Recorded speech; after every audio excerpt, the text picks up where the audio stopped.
So let's see whether I managed to get this done here. Yes, it seems so. So just to start with an outline, I would like to give you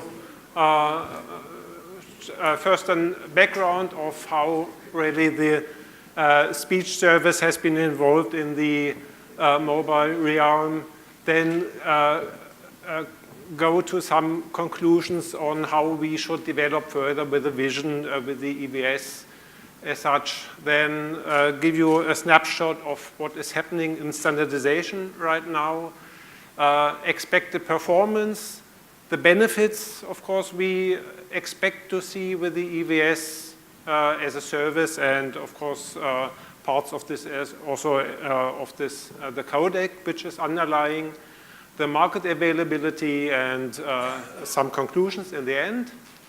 To start with the background, of course, everything started with 1G analog mobile speech service, which of course had also already to do some optimizations in terms of quality, capacity, and robustness. So this was not very great for this reason, especially when it comes to capacity. It was obviously not a service for everybody. So there was then the GSM standardization, and now I'm talking really just for the ETSI 3GPP track. So we had the GSM full rate while having some solution for quality, capacity, robustness. It was quite soon realized that this may be not sufficient for capacity. So there was then the standardization of the GSM half-rate codec enhancing the capacity, but we saw that this made compromises on the quality. There was then the alternative approach taken, optimizing quality, of course not being able to offer the same capacity as the GSM half-rate. And this was really the background to standardize the AMR codec, first in actually still 2.5 G, so for GSM Edge, but the codec was then also adopted for 3G, and this was really the big success story around mobile voice. So the AMR codec was then really deployed in billions, and of course this is really part of the complete success story of the mobile industry. And of course it did not end there. There was of course the idea already during the phase of standardization of AMR narrowband also to have some high quality version of it, which was AMR wideband, which was standardized somewhat later. With this, we have seen that Orange, mainly driving this very strongly from the beginning, has really, as one of the first, seen that this is really an important driver for successful operator business. So there were studies from Orange that there will be, and we have seen this on Tuesday in much nicer form, that there will be increases in voice usage and the possibility for increase really of the talk minutes when more consumers have HD voice phones, and well, overall, well, we see very positive messages from this, and the story goes, of course, on that we see also increasing HD voice deployment, and the map which we see here is actually a little bit outdated. So from Orange on Tuesday, we saw a map which was even containing many more black countries on this map. So Scandinavia, on Scandinavia, I can say it's now only Sweden left as a white spot, unfortunately. well, even for my company. But so what does it mean? Does it mean that we can just wait and see, or of course working towards that we get full HD voice deployment everywhere and then we are done? Well, maybe the situation is not that easy. We see, and this was also part of the presentation from Orange, that of course the voice revenues of the traditional telcos are eroding. We saw something in these slides that HD voice has the capability to mitigate this effect or even turn it into the positive direction, but still I think it is understood by everybody that the telcos are challenged, and of course a big source of this are the over-the-top players who have demonstrated very successfully that it is possible to provide very nice voice communication quality, even though maybe not in the mobile realm, but still, of course, this triggers expectations. We have also seen and heard from operators that they are running into capacity shortages. With all these challenges, maybe this picture which we see here on quality, capacity, robustness does not look that nice and should be redrawn maybe like this. So it scales a little bit, and we have really to become realistic and see what we want to see next. And this, the conclusion of this discussion is really that we need a solution for voice over LTE, really with the aim for operators to use 3GPP cutting-edge voice services, and in terms of absolute voice quality, but which is also very important for them in terms of quality in relation to cost. So the next is then, of course, that we have the expectation with the EVS as a service is that we are again back to something where we are top in quality, where we get very good capacity enhancements compared to what we have today, and also that we have more robust operation than with today's codecs that are out there. So this means in terms of capacity, what we expect is, and this has been discussed in 3GPP in the EVS sub-working group in the study phase, we want to have a narrowband, wideband capacity booster. We want to increase quality of experience. So this means we want to increase the audio bandwidth. So this means, well, in case we can make quality enhancements at low cost. And I will refer back to the slide which we have also seen by Fraunhofer just in the previous presentation. You will see it in a minute. What else do we expect in terms of quality of experience? Well, of course, wideband quality enhancements. We want to come back from the situation that in speech coding or speech services, we usually suffer from bad music quality. So we would at least like to have a consistent quality of experience when it comes to music, consistent with the speech quality. But we do not only want concentrate on very low bit rate. We should also be offer something for high quality, so up to transparency. Then we have more things there, multi-channel, robustness to frame loss. And last and not least, what is also very important is looking at the picture with HD voice deployments ongoing. We do not want to see disruption of the of these deployments from the new EVS. So this means this, we want to have a full interoperability to AMR wideband and maybe even see AMR wideband enhancements. So these are the expectations around the EVS codec.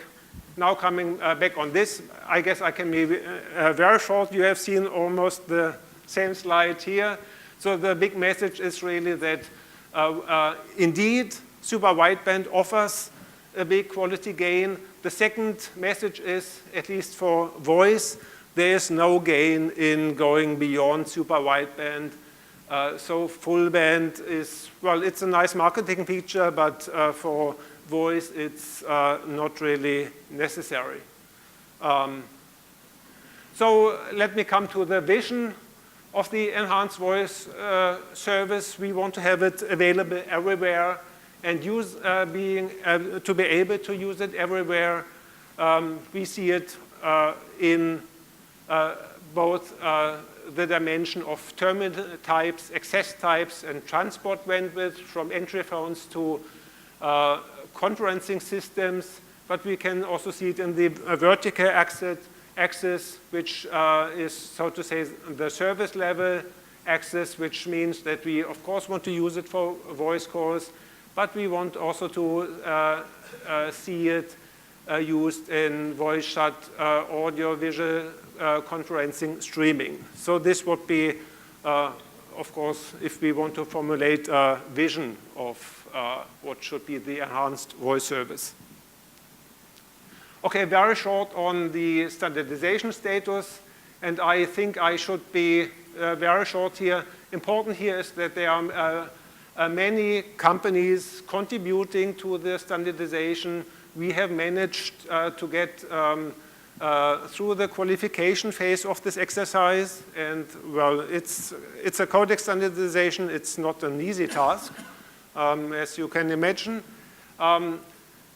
What is important here is now that we are in the EVS selection phase, and very important is to say is that we have a test budget for the selection test of 1.2 million euros, which allows for about 75 P.800 MOS tests. So this means that unlike other bodies, 3GPP is really putting down a lot of efforts to make very careful testing. The finalization is expected for summer next year. And of course, they have also to be related standardizations, which will happen also during next year.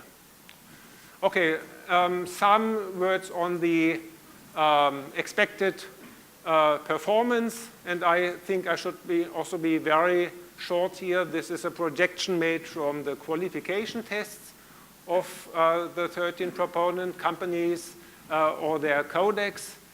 What we see here, the blue is always the EVS codec, the red is the reference codecs, which in many cases are, at least for narrowband and wideband, are AMR and AMR wideband. What we can see is that we get significant gains. Well, you can turn it both ways, either in terms of bitrate savings or in terms of quality enhancements.